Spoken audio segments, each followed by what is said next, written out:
Every week, we're seeing new and undeniable climate events, evidence that accelerated climate change is here right now. Droughts are intensifying, our oceans are acidifying, with methane plumes rising up from the ocean floor. We are seeing extreme weather events and the West Antarctic and Greenland ice sheets melting at unprecedented rates, decades ahead of scientific projections. None of this is rhetoric, and none of it is hysteria. It is fact. The scientific community knows it, industry knows it, governments know it, even the United States military knows it. The chief of the U.S. Navy's Pacific Command, Admiral Samuel Locklear, recently said that climate change is our single greatest security threat.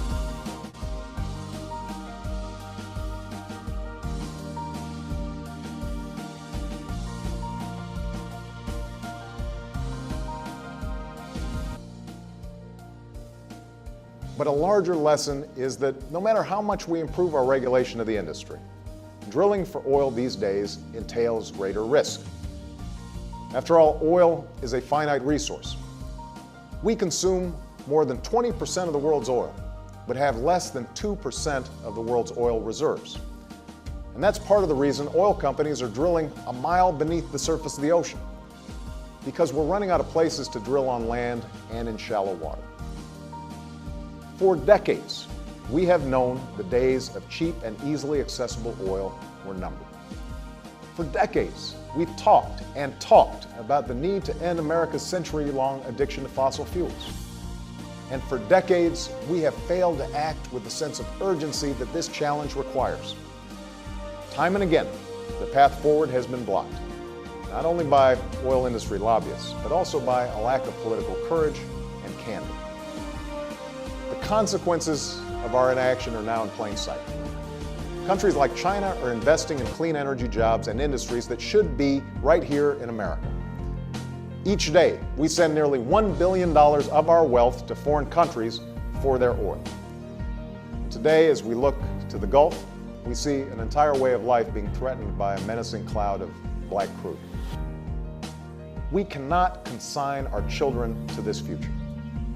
The tragedy unfolding on our coast is the most painful and powerful reminder yet that the time to embrace a clean energy future is now.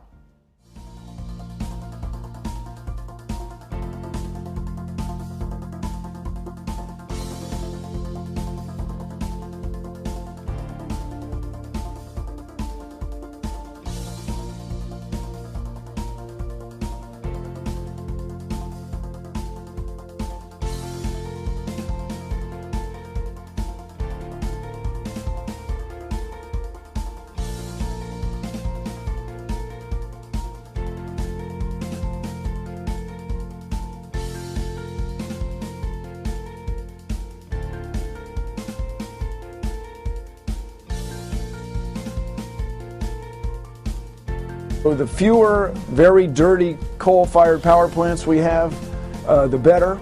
The less energy we waste, the better. The less inefficient our transportation systems are, the better. The more reliable our electricity transmission systems are, the better. But what we want to do is not just less.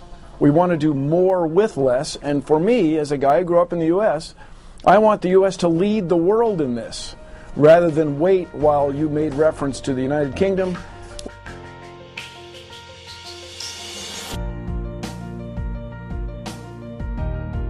This challenge is somehow too big and too difficult to meet. The same thing was said about our ability to produce enough planes and tanks in World War II. The same thing was said about our ability to harness the science and technology to land a man safely on the surface of the moon. And yet, time and again, we have refused to settle for the paltry limits of conventional wisdom. Instead, what has defined us as a nation since our founding is the capacity to shape our destiny. Our determination to fight for the America we want for our children. Even if we're unsure exactly what that looks like, even if we don't yet precisely know how we're going to get there, we know we'll get there. It's a faith in the future that sustains us as a people. It is that same faith that sustains our neighbors in the Gulf right now.